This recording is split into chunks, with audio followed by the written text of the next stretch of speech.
in session, and we will begin, of course, by saying the Moorish American prayer. Allah, the Father of the universe, the Father of love, truth, peace, freedom, and justice. Allah is my protector, my guide, and my salvation by night and by day through his holy prophet, Drew Ali. Amen. And again, welcome to another edition of the Moorish Light Continues. And I just want to give me a second here, trying to figure something out.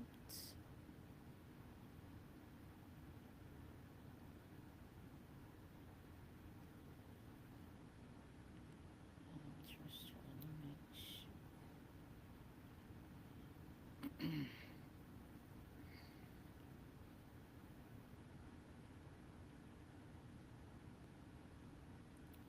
So we have gotten started, and hopefully, every people are tuning in.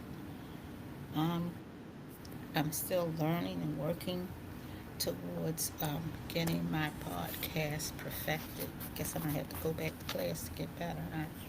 So, of course, welcome to the Moorish Light. Learning and working towards getting my podcast perfected. All right. So, giving praises to the causeless cause and the rootless root from which all things have emerged. The great God Allah. I honor the last prophet of this dispensation, Prophet Noble Drew Ali.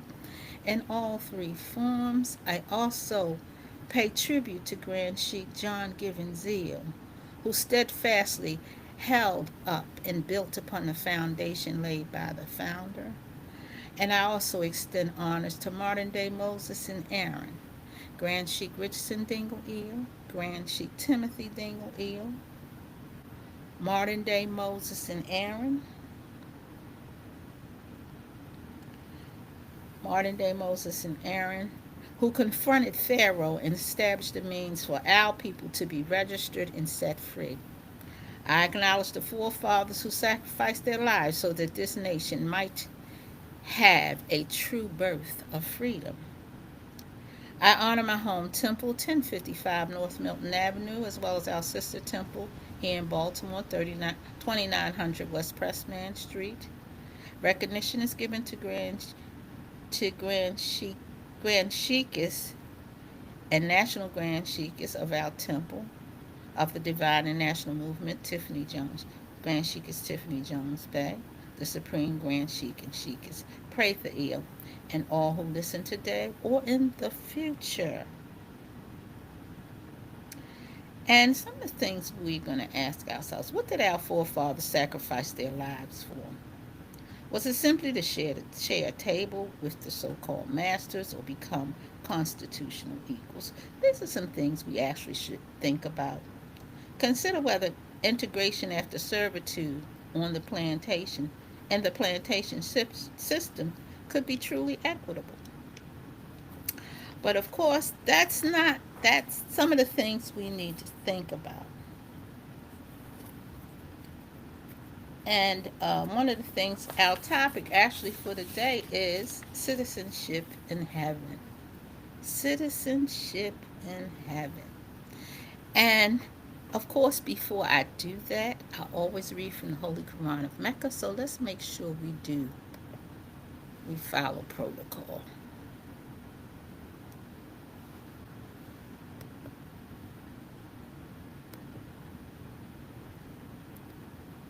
And today we are reading from, um, this is Surah 26, Ayats 106 and Ayats 106 through 108. And it says, Behold, thy brother Noah said to them, Will ye not fear? And in parentheses it has Allah. Noah's generation had lost faith and abandoned themselves to evil. They had rejected the message of the messengers previously sent to the world. Noah was sent to them as one of themselves, their brother. Noble Drew Ali was sent to us as one of ourselves, our brother. His life was open before us. He had proved himself of pure in heart and conduct, and like the prophet of Arabia long after him, and worthy of every trust. Would they fear Allah and follow his advice? They could see that he had no ends of his own to serve. Would they not listen to him? Will we not listen to Prophet Noble Drew Ali and stop depending upon our own understanding? I am to you a messenger worthy of trust, a mean one to whom a trust has been given, with several shades of meaning implied. One, worthy of trust. Two, bound to deliver his trust, as a prophet is bound to deliver his message. Three, bound to act entirely as directed by the trust, as a prophet is bound to give only the message of Allah, not add anything of his own, and four, not seeking any interest of his own. So, what the prophet brought to us, he brought to us from the great God Allah. And even though it's historical and constitutional, if you check the history of prophets, all of them came with a system of government, a system of equity. Now, in these modern days, there are those of us who think we need to modify, redesign, and uh, do something different with, you know what, I know you can hear me, but I was wondering. Give me a second here. I forgot to. So, so the prophet. So some of us we lack the faith. So what do? We redesign, we steal, we take from ourselves and claim that we're doing something original. Okay, let me see if this is a little better for me. Okay, I think that's a little better for me. All right, so as we go through this process, and I'm going to have to look at it, help us to look at the fact that it has been 97 years since the prophet declared a new era of time. And I want to help us understand what we have been doing or not doing, however you like to put that. Because we need to invest our trust in the prophet and his revelation. Because it's hard to see Allah if we don't see the prophet. If since he is a messenger of Allah, it would behoove us to see the prophet of Allah. So we're going to definitely look at this, and we're going to go into the Holy Quran of the Moorish Science Temple of America, Circle 7, divinely prepared by the noble prophet Drew Ali, by the guiding of his father God, Allah, the great God of the universe, to redeem man from his sinful and fallen stage of humanity back to the highest plane of life with his father God, Allah. And I'm going to stop sharing the Holy Quran.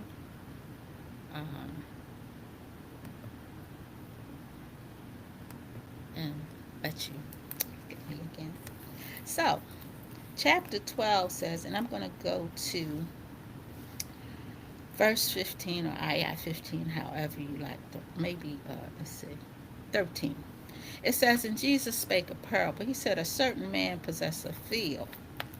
The soil was hard and poor.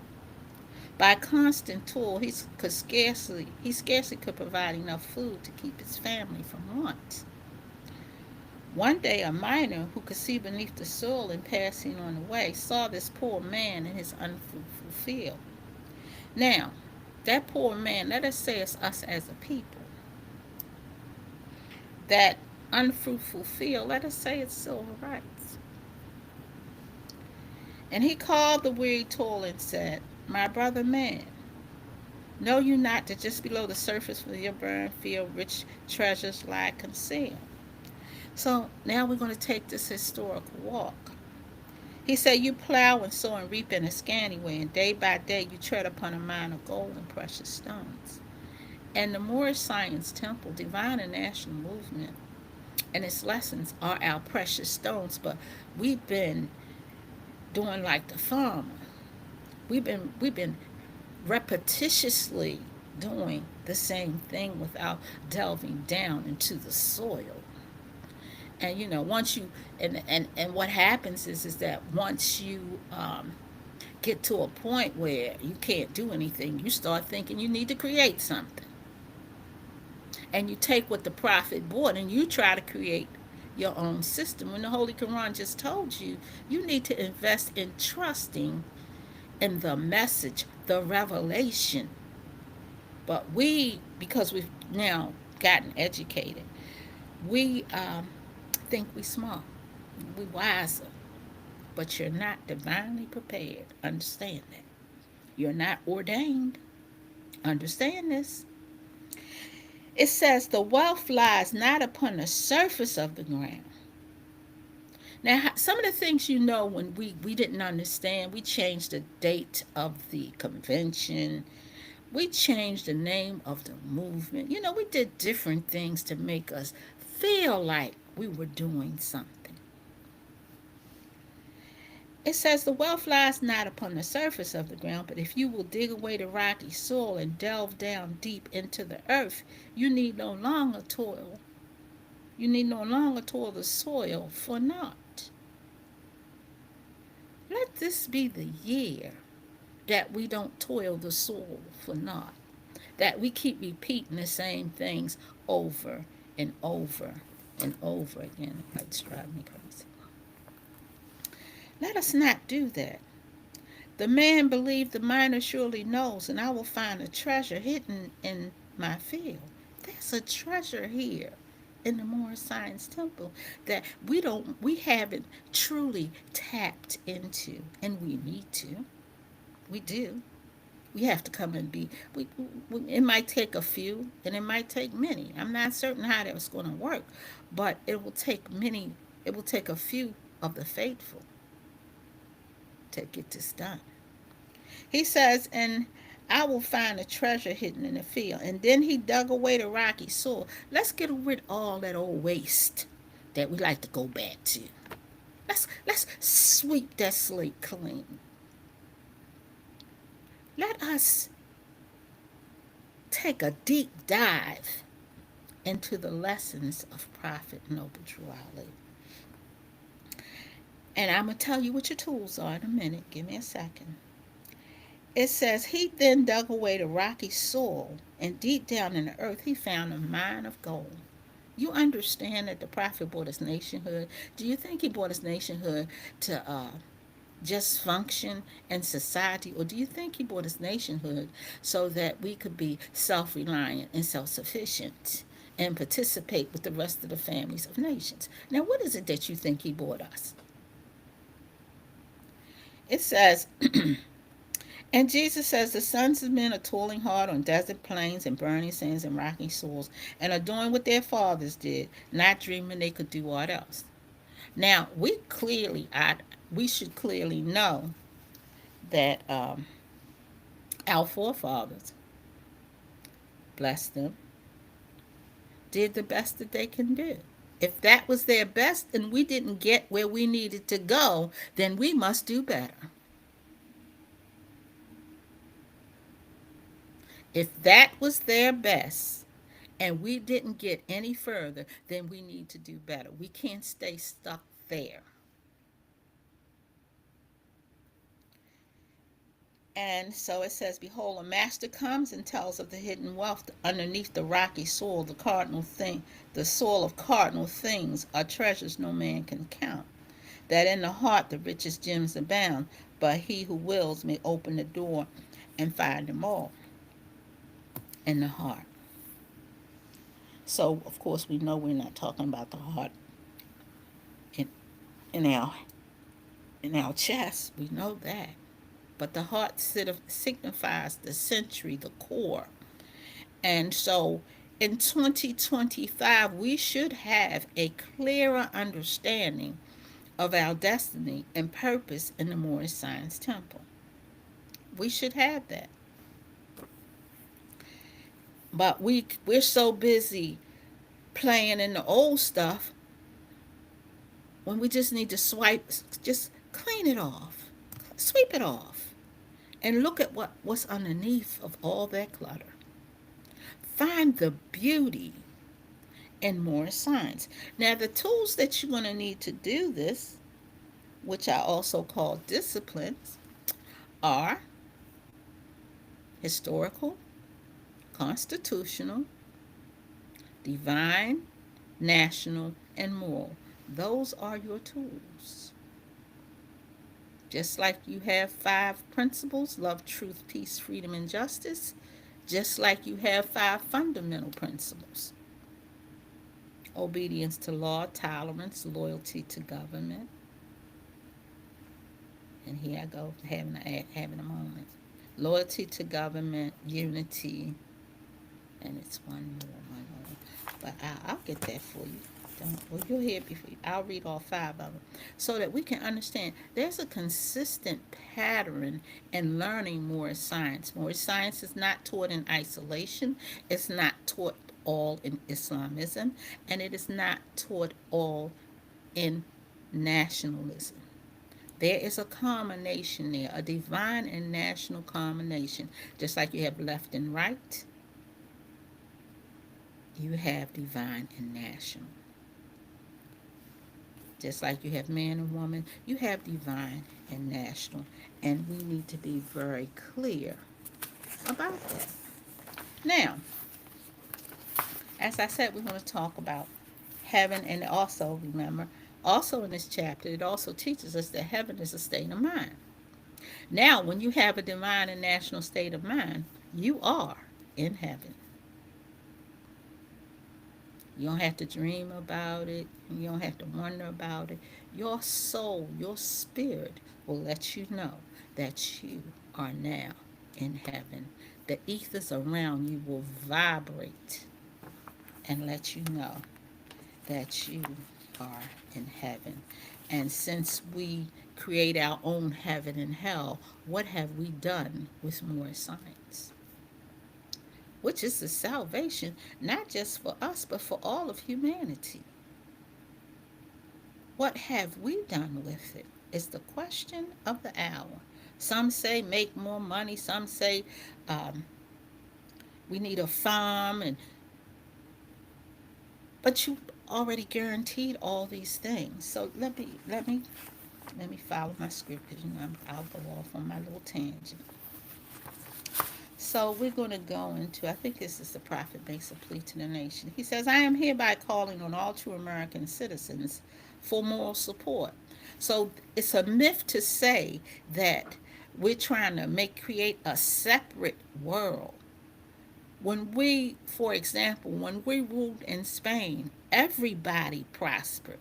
When we take our rightful place in these United States, the prophet teaches us this will be one of the greatest countries because the United States has not reached its apex. And it cannot reach its apex unless we, more proclaimed Moorish Americans, get our act together and claim those things due us as a nation that our forefathers fought for. So the prophet says, I am hereby calling on all true American citizens for moral support and finance to help me in my great missionary work to bring my people out of darkness into the marvelous light. He didn't say blackness, because light has no effect on blackness. See my microphone? It's in the light. It's still black though, right? But if I turn off this light and it get dark and I turn the light back on, there's a change. Know the difference? And so the prophet goes on to say this. He says, if you have a nation, you must have a free national name in order to be recognized by this nation as an American citizen. This is what was meant when it said, seek ye first the kingdom of heaven, and all these things would be added unto you. So, what would be added unto us with citizenship is the question. With true citizenship. Let's see. How about birthrights? Let's start there. We have a nationality card. It says this is your nationality and identification card for the Moorish Science Temple, and birthrights for the Moorish Americans. We can go in chapter 1. It says man gave up his birthrights just to gratify his lower self. And we can also go in chapter 11, where it says man needs to live upon his native plane. We aren't doing any of that right now. We aren't fighting for birthrights. We're fighting for the illusion of power. We're fighting, and I won't say that's fight. Some of us are just in the spiritual realm. But then we have to ask ourselves, is the Negro problem a spiritual problem? Or is it a denial of the spirit? So the prophet says heaven and citizenship are on both, on one's on one, citizenship's on one side, heaven's on the other. Because with citizenship, things will be added. With true citizenship, things will be added unto us. Now, what they did do, they had to they had to make this lie appear true. They had to make it work where they didn't give us what was due us as a nation. So they came up with a scheme. The scheme was voting rights. The scheme was socialization. The scheme was they had to find a way to attempt to make it appear as if the so called Negro had evolved into citizenship. So the first method they used was the ballot. We need the ballots. We need to vote. The second was education. And understand that that first educational process was to make ministers. If you go look at most of the so-called HBCs, what is it, HSB, the HBCs, I'll say that for now. They were basically ministerial colleges.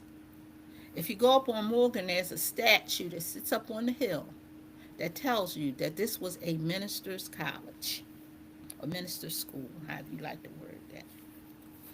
So I got me some tools. I trained my tools to go back to the plantation, teach them Jesus, and to vote. Because remember, back in the day, the church was the political place. And then they said to us, okay, so, you're being discriminated against. You don't need to be discriminated against. Not that you needed your own. Nobody said, oh, y'all need your own stuff. You need to take care of yourselves. You need to be independent. That is what the policies or the process of actual freedom guaranteed us in the proclamations of President Lincoln. It's not self-determination because it is not about self-individual. It is about nationhood. It is about setting up a system to abolish it all across the land. It is about taking Negro, black, and colored off the documents as an identity. It is about returning our language. It is about giving us uh, giving us our names. It is about paying compensation because we're still classified as property. And because people didn't get paid for their property, we ended up with the KKK. So the KKK fighting us because we want to be with them. We fighting to be with the very people that we claim we don't want to be with. And the KKK is not all wrapped up in sheets. At least the system is not. But the true KKK want the same thing we want. They want theirs and we want ours. They want their compensation, we want our compensation. But in this modern day world with all the mixing and the matching and all the stuff that's going on, under this broad umbrella of socialization and religion, we think that it's disrespectful to honor our own. We think that it's disrespectful. So let me get back to let me go on my script. So we're seeking the kingdom of heaven. What is citizenship? The state of being vested with the rights and privileges and duties of a citizen. So a citizen automatically gets civil rights. So what you fighting for civil rights when you should be fighting for citizenship? I'm just trying to understand. Help me out. Help me out. Because sometimes I get it wrong. Yeah, I do. Except in this instance, I'm not. It says the character of an individual viewed as a member of society, behavior in the terms of duties, obligations, and functions of a citizen. So, if we have reached true citizenship, how did we supposedly reach that true citizenship? How do you reach it under a black and white system? That was the same system that you used to function on the plantation. Shouldn't that system in itself be abolished? But it is currently incorporated in the government.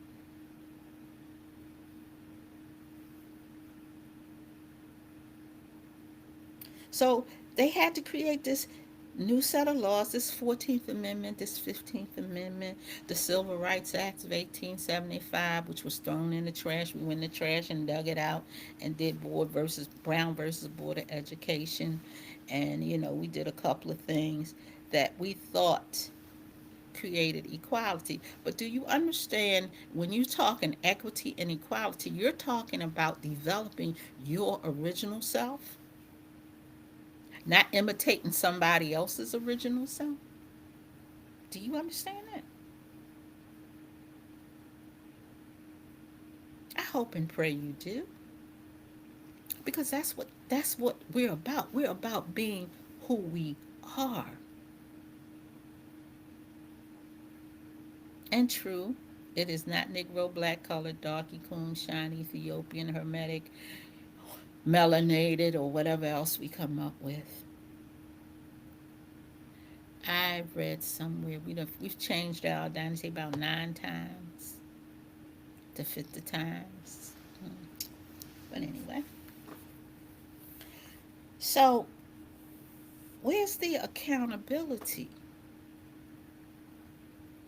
We say the system is unfair, but we keep the system moving.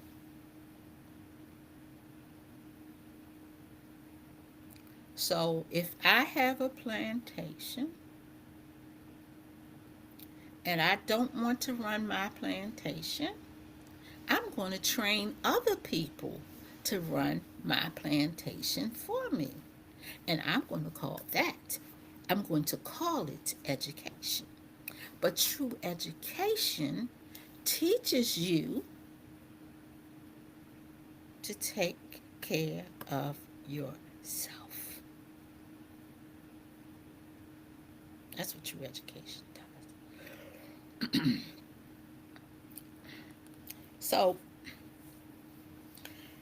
There's a lesson in our Holy Quran, chapter 46. It's verse 8, and it says this: "The lamb is the poor people, the lion is the rulers and the rich. And through love, truth, peace, freedom, and justice, all men are one and equal to seek their own destiny, to worship under their own vine and fig tree, after the principles of the holy and divine laws of their forefathers." Now,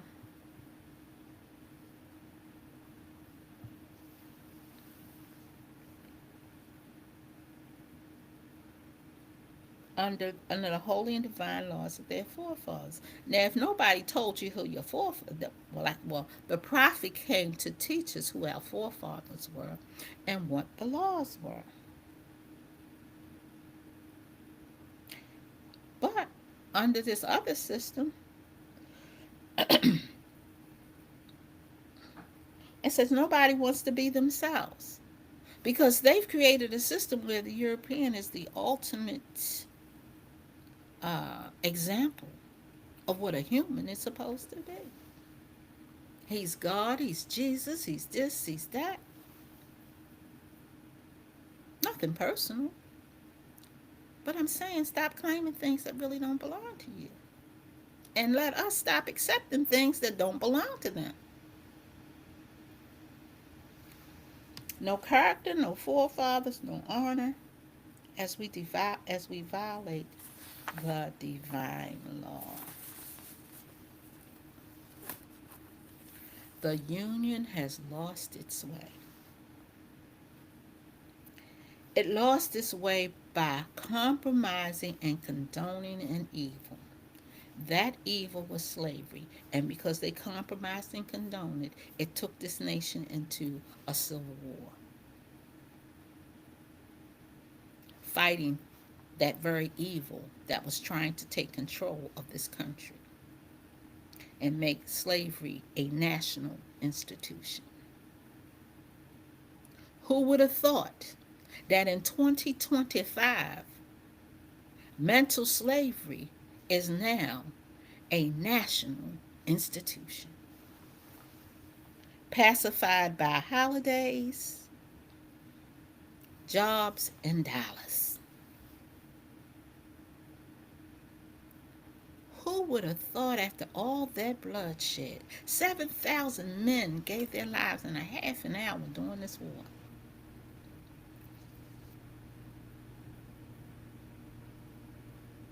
And here we are. It says,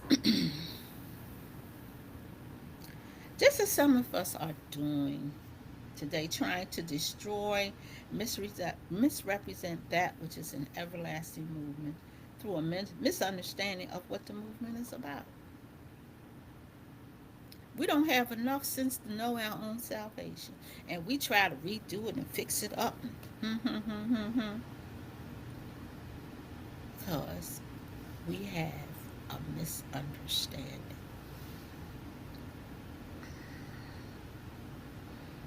So, key words the prophet tells us are redeem, restore, resurrect. Go back to the state of mind of your forefathers. That you will learn to what? Love instead of hate. He brought us Islam to develop the proper character and frame of mind. And listen to what he teaches us about Islam. The object of a man's life, according to Islam, is its complete unfoldment.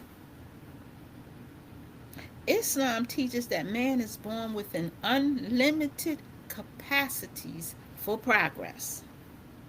Islam does not support the idea that man was born in sin. It teaches that everyone has within him the seed of perfect development. And it rests solely with himself to make or mar his fortune.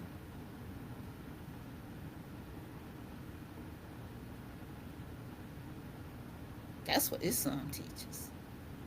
Some of us think Islam is rituals and prayers. Rituals and prayers. But it's the Islam the Prophet brought for us teaches us to develop the highest that's in us.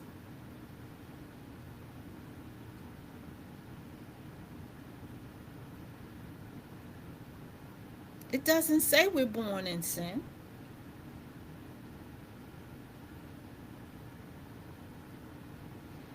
And that takes me back to one of my favorite quotes.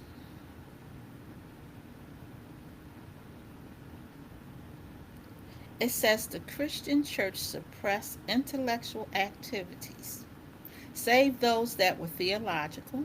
And that means teaching your Christianity, in case anybody doesn't understand what theological is. Causing the talent that reproduces to supplant the genius that creates. I just love that. Can I read it again? I am. I'm going to.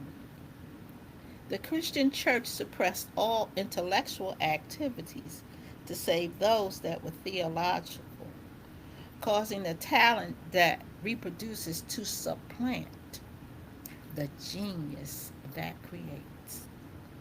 A prime example of this, it says the Mohammedans did all their to stimulate research in every branch of human inquiry. Here in the United States, we trying to challenge the Creator. We trying to redo everything. We trying to redo man, woman, food. We over here trying to redo. And you know when you redo something, you can't perfect it. You ought to know that. You can't perfect it.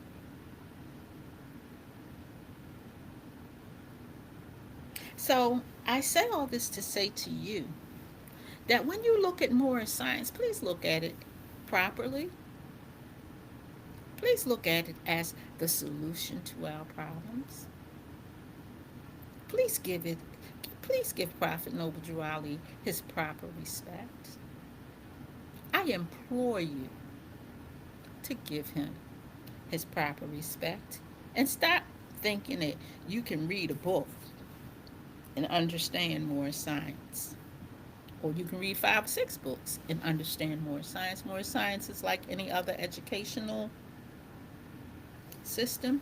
You have to be taught. And those who aren't taught end up going their own merry way. So, of course, this time of the year, every year this time, we celebrate what is called an actual Freedom Day. An actual Freedom Day is to recognize the contract that guaranteed us our actual freedom.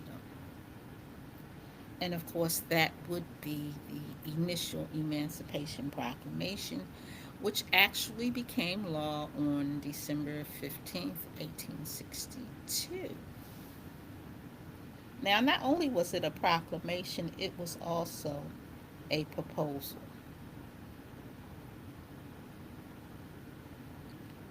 And as a proposal, it had 2 other dates. One date was December 1st, 1862, where we were given instructions on how to process compensated emancipation. That was December 1st, 1862. Now, after the instructions were given on December 15th, the proposal became law. And because it became law, we got stage 3, which was January 1st, 1863.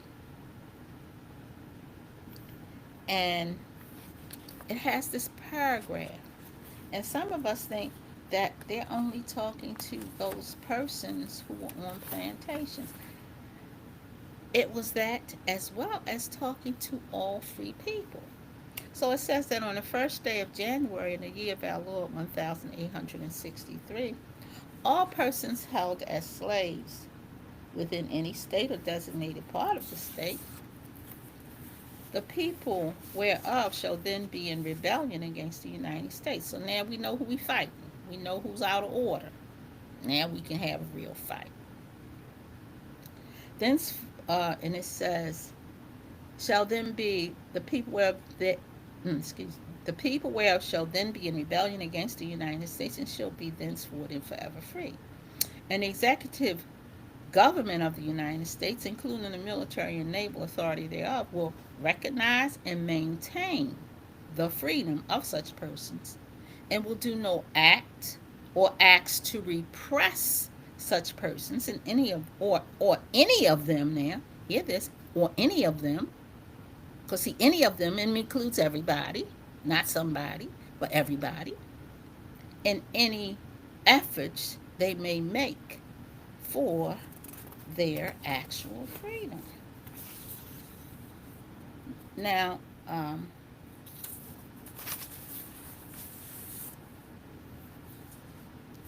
one of the things,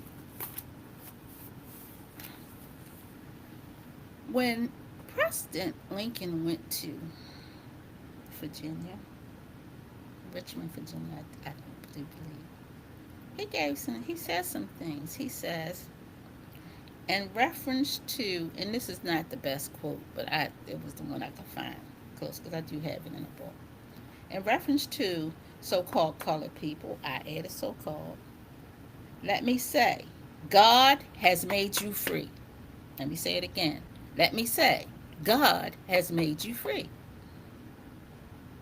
Although you have been deprived of your God given rights by your so called masters, you are now as free as I am.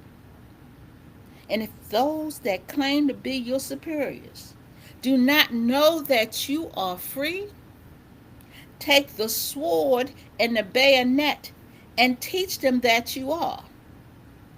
For God created all men free, giving to each the same rights of life, liberty, and the pursuit of happiness.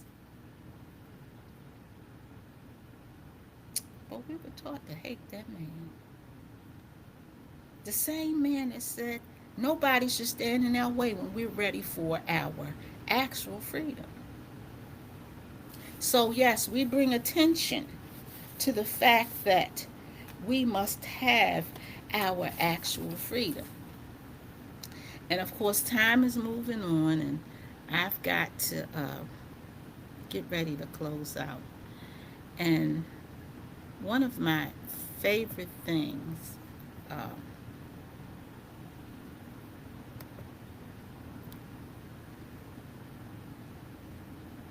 uh, one of my favorite speeches of all time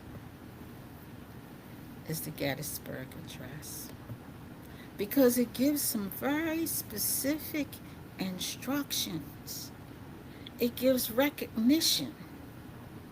It says 4 scores and 7 years ago, our fathers brought forth on this continent a new nation, conceived in liberty and dedicated to the proposition that all men are created equal. Now we are engaged in a great civil war, testing whether that nation or any nation so conceived and so dedicated can long endure.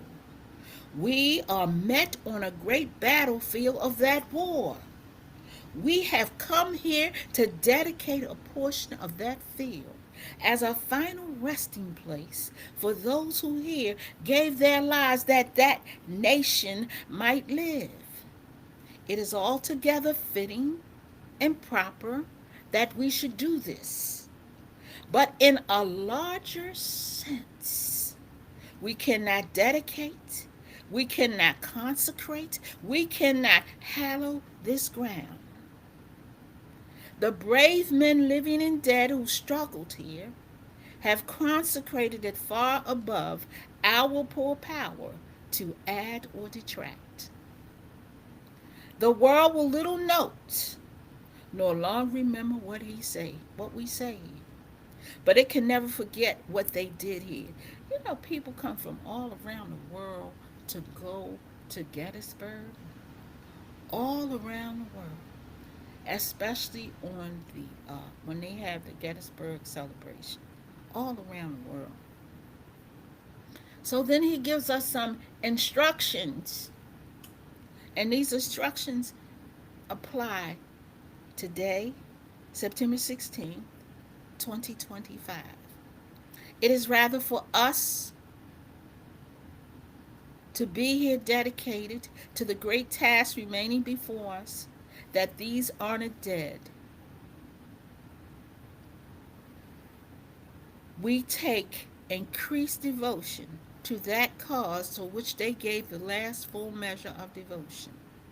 That we here in 2025 highly resolve that these dead shall not have died in vain, and that this nation, under God Allah, shall have a new birth of freedom, and that government of the people, by the people, and for the people shall not perish from the earth.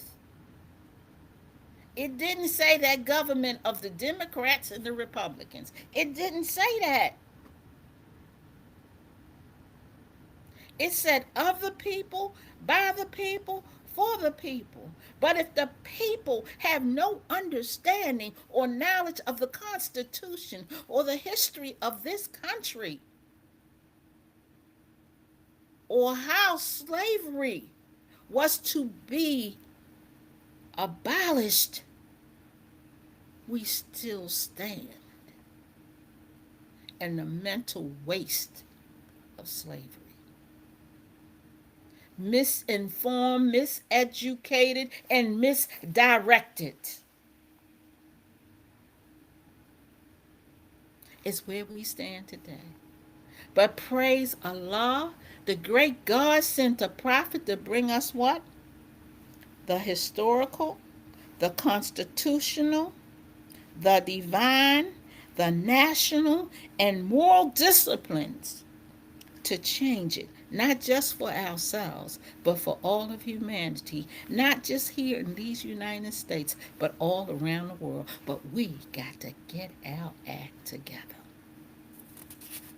So I invite those who are able to come out to actual Freedom Day. We will be holding it at 1055 North Milton Avenue. Please come out and join us. Uh, Actual Freedom Day is September 27th.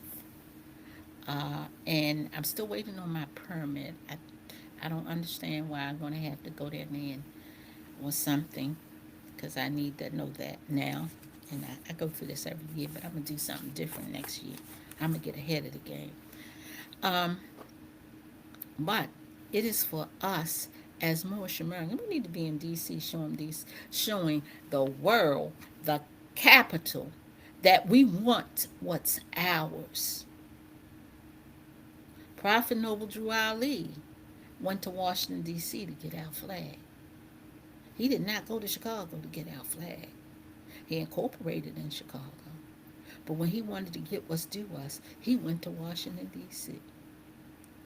President Calvin Coolidge is the president that sent Marcus Garvey home and took him out of prison. So I'm saying all this to say to you, Moorish Americans, let's get on that divine and national platform so we can say freedom, freedom, freedom, freedom over me. And before I be a slave, I'll pick up justice and go to my grave and go back to my ancestors and be free. Don't call me black, don't call me black, because olive is the shade of me. And before I be a slave, I'll pick up justice and go to my grave and go back to my ancestors and be free. Moorish Americans, we've been always, and that is why our forefathers fought so brave. And now we must carry on to be free.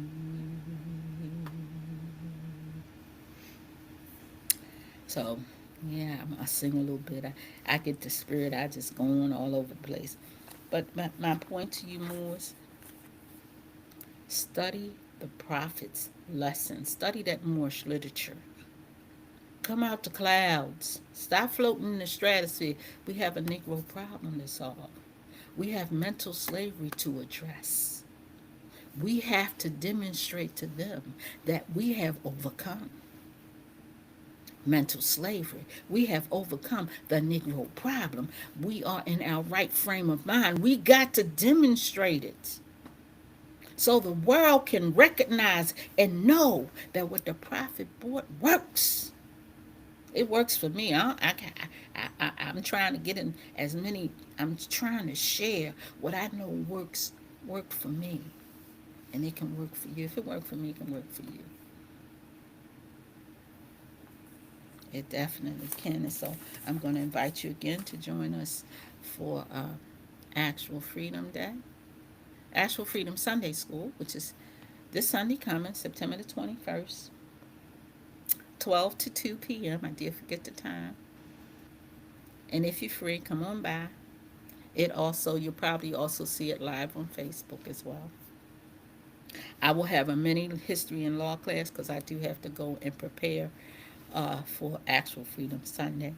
So we'll do a mini class because I know that there's some people who will still attend class, and I want to make sure I don't leave you empty handed. Um, of course, our podcast cast is coming closer and closer to a close. So we have Holy Night, which is Friday from 8 to 10 p.m. Um, again, we're here in Baltimore. If you want to know locations in other states, you can go to the Moore Science Temple website and you can get our addresses. You can also go to moorehistoryandlaw.net and as well and get our address and get addresses of the temple. But here in Baltimore, Sunday school on the east side is from 12 to 2, 1055 North Milton Avenue. On the west side, 2900 West Pressman Street. Let me make sure that I have covered all that I wish to cover. Stop sharing for a minute. So I pray that you've learned something or you've gotten a different perspective of what more science is about. We are not fanatics. We're not in rebellion. We are a revolution about change for the betterment of mankind.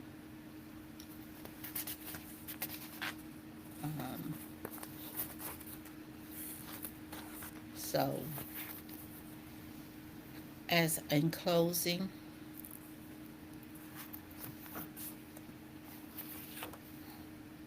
because I hear a lot of us talk about unity, so I think I'm going to close my class today reading the chapter Unity because we keep talking about it, but let's understand what it looks like.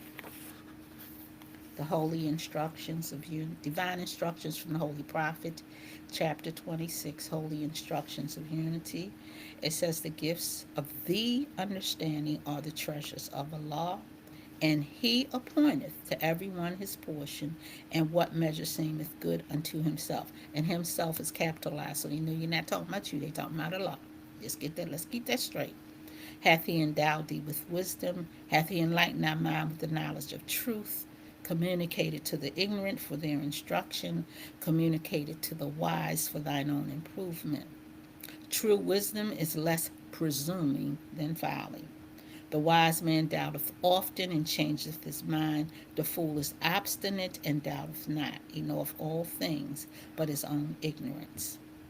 The pride of emptiness is an abomination, and to talk much is the foolishness of folly. Nevertheless, it is a part of wisdom to hear with patience their impertinence, and to pity their absurdity. Yet be not puffed up in thine own conceit, neither boast of superior understanding.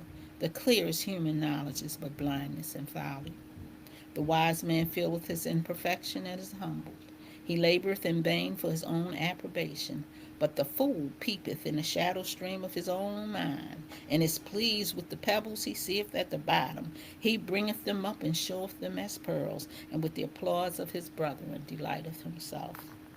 He boasteth of attainments and things that are of no worth. But where it is a shame to be ignorant, there he hath no understanding. Even in the path of wisdom he toileth after folly.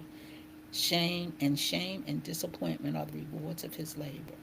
But the wise man cultivates his mind with knowledge. The improvement of the arts is his delight. Their utility to the public crowneth him with honor. Nevertheless, the attainment of virtue he accounteth as the highest learning, and the science of happiness is the study of his life. So, I'd like to thank you and appreciate, and my last message is always embrace the prophet, embrace Allah, embrace divine and national, embrace one another, and embrace the mission. I thank you and appreciate you for allowing me to bring to you the Moorish Light Continues. The Revolution is a podcast in love and understanding. So, without further ado, I will close at this point. And you can always reach me on my Facebook page. I will respond. Or inbox me. I will respond. If you have any questions or concerns, I will be posting this on It's on Facebook. So if you have a comment, um, post it. If you have a question, post it. It's also on my YouTube station, The Science of Moorish Science. So, if you need to communicate, I'll communicate. That's the way of life. So, without further ado, I'm going to say peace and love.